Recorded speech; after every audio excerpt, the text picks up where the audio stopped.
E aí galera, sejam bem-vindos. Eu vou explicar a fundo assuntos relacionados à cultura pop, cinema, séries e aliens também. Nesse episódio a gente vai mergulhar na história real do Aladdin, o novo filme que fez um baita sucesso e já é a maior bilheteria da carreira do Will Smith. Mas na verdade galera, a história não é tão lindinha quanto o titio Walt Disney contou. Na verdade, a história original de Aladdin, ela é bem macabra e cheia de mistérios, e até hoje nunca encontraram o manuscrito original dela.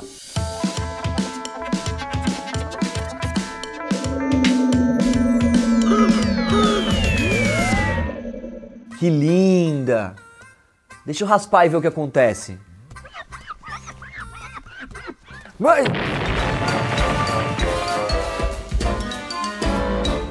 Um live action fora dos padrões, esse remake tá de arrasar. Mas a história não é tão fiel assim, a original te faz arrepiar. Não tô falando do desenho não, mas de uma história antiga de assustar. Tem muita morte, treta e ambição, abra os ouvidos que eu vou te contar. A Disney adaptou, deixou fofinho o Aladdin e fez dinheiro até não poder mais, coisa de gênio é faturar assim. Se chama Tono Argalhado, o tradutor do conto original. E agora 1001 noites valem 100 milhões, coisa de gênio é faturar assim. Ele nunca imaginou que um bigode fininho chamado Walt Disney transformaria sua história em uma franquia de milhões. O filme tá legal, mas o Jafar com cara de bonzinho. E até o Will Smith se deu muito bem, coisa de gênio é faturar assim.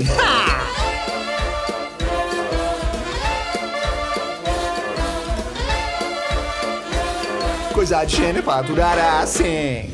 Tem várias diferenças, galera, entre os longas da empresa do Mickey e o conto original. Existem também versões desse conto, mas as mudanças mais notáveis são: no conto original não existe o tapete mágico, isso foi invenção da Disney. Além disso, na versão original, a mãe do Aladdin é viva. A Disney adora matar as mães, dá uma olhada em Bambi, A Bela e a Fera, Pequena Sereia e outros, né? Nunca tem uma mãe, ou muitas vezes não tem nem mãe nem pai. É todo mundo órfão. O Pinóquio, então, nem se fala. No conto também existe um número infinito de pedidos e não há regras. Outra diferença marcante é que no original existem dois gênios. Um gênio da lâmpada e o outro gênio do anel. Do anel? Senhor dos Anéis. Olha só, acho que até por isso que cortaram, porque é meio confusa a história mesmo. Tem o anel o gênio da lâmpada e o gênio do anel que é menos poderoso. E nenhum deles quer ser livre.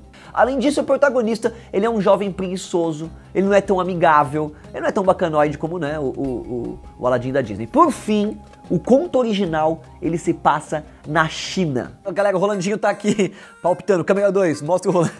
Chega aqui, Rolandinho. Com medo desse negócio aí. O câmera tá palpitando na história. É. Na primeira adaptação da Disney, a equipe se reuniu para reestruturar todo o roteiro, pois a primeira versão, ela foi rejeitada pelo chefe de estúdio da época. E para ajudar nessa etapa, galera, contrataram os melhores roteiristas de Hollywood, Ted Elliott e o Terry Rossio, que mais de uma década depois ficariam famosos aí por escrever Piratas do Caribe. Olha que louco. A versão final do roteiro já não tinha mais a mãe do Aladdin, mataram ela, e o número de desejos do gênio foi reduzido para 3, incluindo regras: não matar ninguém, não poder fazer alguém se apaixonar por outra pessoa, porque afinal não é mandinga, e não ressuscitar os mortos. Não pode nada, velho. Um PlayStation novo pode? Pode. A origem da história do jovem humilde ladrão que encontra uma lâmpada mágica e tem seus desejos concedidos por um gênio vem sendo contada por muitos séculos em diversas culturas. Mas a primeira vez que esse conto foi editado foi em uma obra que é uma coletânea que descreve lendas e histórias do folclore árabe através da narração da personagem Sherazade, uma rainha persa. Toda a edição contém 1001 contos e abre com uma história dessa princesa que criou 1001 histórias para não ser morta pelo seu marido maluco. Eu vou explicar melhor essa história para vocês. Era uma vez, na antiga Pérsia, um poderoso rei chamado Shahryar, que descobriu ter um par de chifre colocado pela sua linda esposa. Pistolando nível hard, o rei mandou matar a mulher e o amante. E como dor de corno não passa fácil, ele tomou uma terrível decisão: todas as noites se casar com uma nova mulher e na manhã seguinte mandar matar a coitada, para ele nunca mais ser traído novamente. E assim foi por 3 anos, causando medo em todo o reino. Um dia uma princesa chamada Sherazade, não é o Pokémon, teve um plano pra lá de doido. Se casaria com o rei e a cada noite contaria uma nova história sem o final pra ele. O rei, então muito entretido, tipo Netflix, assim, final de Lost, não mataria ela toda manhã e a história continuava ou emendava em outra. Passaram 1001 noites, o rei foi enrolado, desistiu de matar a esposa e teve 2 nenês enquanto ela contava as histórias. E assim, galera, viveram felizes para sempre. Muita gente acredita que a história da Sherazade é real, mas na verdade é a introdução de um livro de contos. Então peraí, será que foi a Sherazade mesmo que contou essa história pro rei? Ou existe outra origem dessa história tão interessante? Apesar das origens supostamente orientais, dizem que foi o arqueólogo e tradutor francês Antoine Galland que escreveu Aladdin no início do século XVIII. Ele era famoso em sua terra natal por trazer histórias exóticas do mundo árabe para os salões de Paris e para a corte de Versalhes. A primeira parte da coleção de 12 volumes de Galland foi publicada em 1704 como 1001 Noites e foi a primeira tradução europeia dos contos já publicados. Checando os manuscritos do tradutor, você encontra um resumo de vários contos, menos do Aladdin.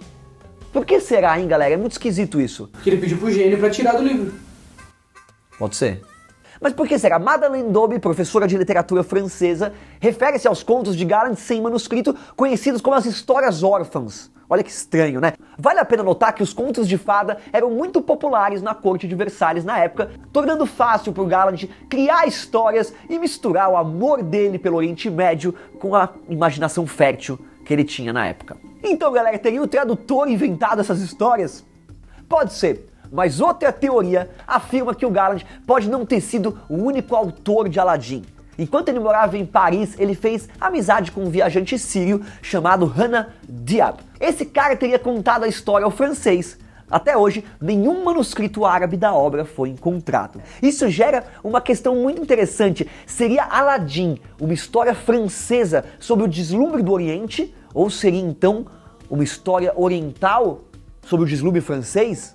O estranho de pensar é que Aladdin não apenas ajudou a deixar 1001 Noites popular, como sempre marcou a coleção como sendo uma obra autêntica de contos antigos do Oriente Médio. É isso aí, galera. Espero que vocês tenham gostado. Deixa o joinha que ajuda muito e até o próximo. Valeu!